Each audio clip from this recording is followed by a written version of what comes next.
Hey, so before you watch this video, did you know that we have a new show called Ask Ulises? Hashtag Ask Ulises, where we answer your health questions, or more specifically, my dad answers your questions. So if you have a health questions, whether it's regarding mental health, physical health, questions regarding relationships, you can go on social media and ask your question using the hashtag Ask Ulises.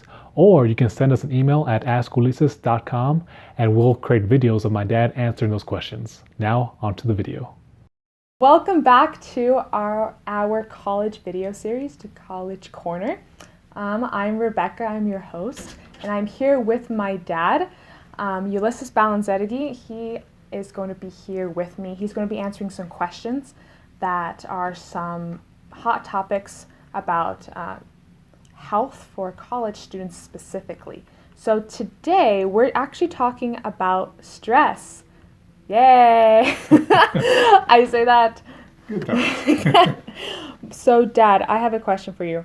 I wanted to know, what is stress? Because we hear it a lot, at least I've heard it a lot in the hallways. I've heard a lot in different contexts, people saying, I am so stressed out. But my question is, what is it? What does it mean to be stressed, or what is stress itself? What stress is what it happens to our body when something is out there or internal, that it's putting things out of control. So there is physiological stress if I have an infection. So there are like chemicals, that play a role to be sure that it brings me back to balance. So when it comes to relationships and when it comes to, our day-to-day life, there's also things that can get us off balance. Okay, there's a problem, there is a situation. So the same mechanism turns on. And the purpose is to help us to go back into balance. So, but stress is not a problem. Stress helps us when it's danger too. There is danger out there, and there is somebody who wants to attack me, or there is a lion that wants to come and roars. There's going to be danger. So these chemicals help for me to save my life. So stress is are chemicals? It's the chemicals that are being produced when there is something that gets us off balance. There is a bacteria that comes inside my body.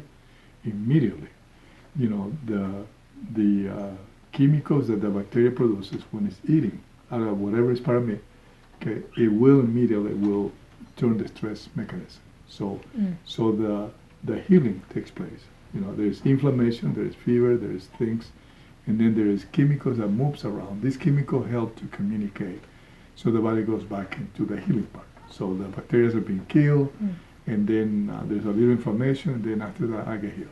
So they're chemicals. So when it comes to psychological stress, it's the same. There's chemicals. Okay, something is wrong. Okay, internally, and then these things that happen outside, okay, is going to turn the stress mechanism, and it will help me to if I understand what is really happening. But they're chemicals. They're hormones. There are neurotransmitters, there is cortisol, adrenaline, and there is a number of stress hormones that flows through the body to the brain, and that it will help me if it's danger. We talk about infection, now we talk, let's say, about somebody wants to attack me. So now I perceive through my sensors the danger, the brain goes into alert, produces chemicals, and I have the energy to run or fight this person to be sure that I save my life. Okay. So, well, you kind of started answering another question I had. So I was about to ask you, is all stress bad then, or is it? Stress is good, actually. Stress is good. I mentioned some of the things that happen physiological, but when it's something related to an event, an experience. So let's say something unexpected, okay, happens. Let's take something simple, okay? Okay. You have a baby, never has seen one of those Jack in the Box, okay? And the baby, you turn the music, the baby is going to turn, to you, and then you give the approval, you help, co-regulate, because something new. So, and then the baby enjoy the music, then suddenly it pops the little mannequin outside.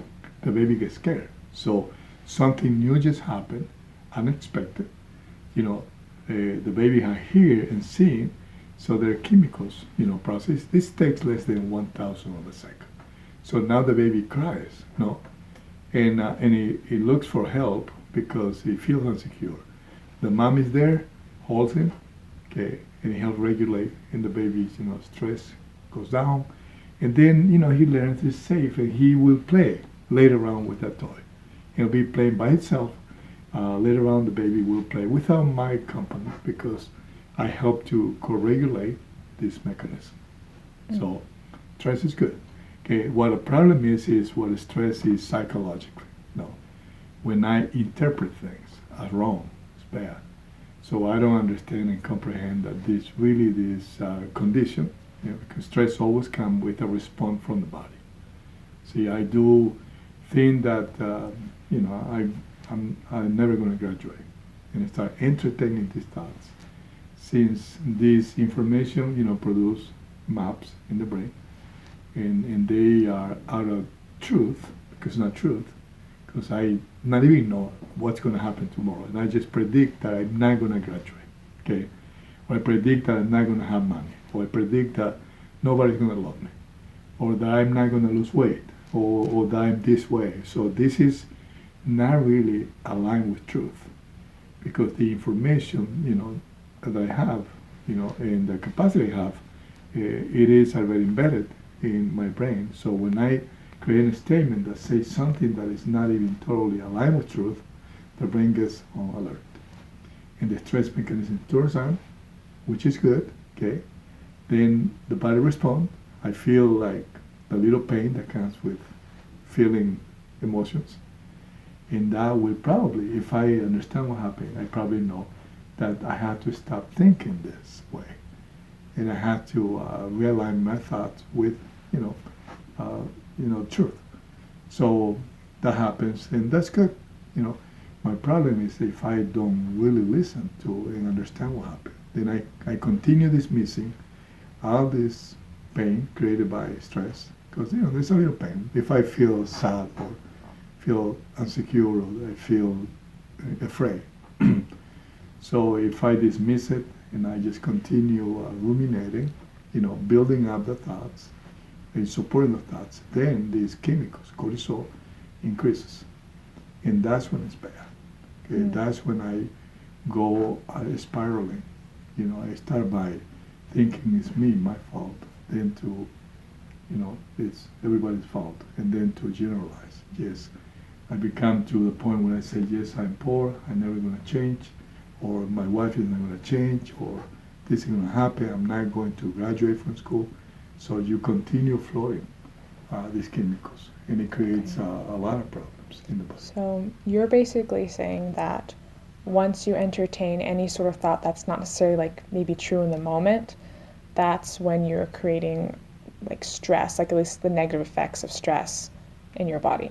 That's correct. And of course, stress, the stressors, which is what we're talking about, stressors could be anything. Could be, traffic, that's a stressor. Could it be that, I got the wrong statement in the bank? Or it could be that my brother says something or make a mistake. So those are stressors. So I could interpret things. See, the problem is not really what's happening in front of me. It is the interpretation without having all the evidence and everything. My brother get upset, he is irritated, and I interpret as it's me. Okay, so this interpretation produce actually this imbalance, internal mental imbalance, that it actually activates the stress mechanism. Okay, I don't even know exactly if he's upset because he didn't sleep well last night. Maybe there's a filter going on through his body. He didn't sleep enough, so that means that he's had a lot of toxics in his body, or perhaps he broke up with his girlfriend. Okay. And well, something else is happening. Now I have another question for you to just kind of end, because we're going to actually keep talking about this topic for our next video because there's so much that goes along with stress. But I'm wondering this: how do you know if you're, you said physiologically stressed out? Is that what you were saying? But also having the negative effects of stress. How do you know if that's happened to you? Because I myself, I'll explain. In high school, I had about a few years where I was literally chronically stressed and I had no idea that I was going through it. So I guess, how do you know if you are like starting to hit that road, you're getting overstressed? Yeah. Well, the body, it's all connected, you know. When we talk about the brain connected to the body and the mind, which is what, you know, the information that is being embedded through all these neurons and all the chemicals and everything, it's all connected. So literally anything that happens in my mind is going to be reflected physiologically. So now there is initial symptoms. The symptoms of stress are normally there. Some are very obvious. No, I have a tension on my neck. Okay. It's like a stiff neck. Yeah. Or I have a little bit of pain in the back. Okay. Little tiny. It doesn't have to be really big. Anything small is a sign that there's stress there. Or I could have my mouth is dry. Okay. Or perhaps I start feeling light headaches. Or maybe, for some reason I cannot sleep well. Or I don't have attention. I'm listening to you, but I'm not here. Okay, so that is a sign of stress. So if I'm not attentive when I'm in front of somebody, anybody, it could be in the supermarket, or it could be driving, or it could be while my mom is talking, or the professor is talking. So like having a hard time concentrating? Yes, the concentration part. Pain could be in your inflammation in your intestine. It doesn't have to be severe, but these are little signs that something is not happening.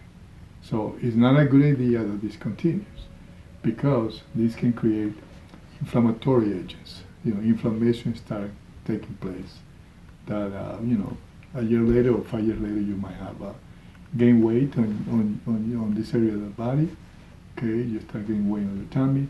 You can see other things like a problem with sleep patterns, or you could start seeing more inflammation, or maybe you feel tired. There's no energy. That's another part that's critical. When it's stress, for some reason there is no energy at a point. And there are a lot of different manifestations of stress, a lot of different, and we can mention that on the next time, so you can recognize how I know if I'm really have chronic stress, because chronic stress is very elusive. It's hard to see it oneself. It's really hard. Okay, but everybody else can see it, but not us. So I mean, and of course, if you tell me if I'm stressed, I tell you no, I'm okay. Okay. And we misunderstand. We think stress is fighting and screaming and yelling and maybe shaking. No, that's not it. That's just when you are, on the very verge of going through anxiety. No, but I mean, you can appear to be calm yourself, but you can have a lot of stress chemicals running through your body. Okay. Well, thank you so much, Dad, for taking the time to talk about stress. Like he mentioned, next time we're going to talk about more. We're going to talk more about the symptoms of stress to recognize if you were being overstressed or trying to go down the line of chronic stress. But thank you so much for listening. We can't wait to hear you next time. Thank you.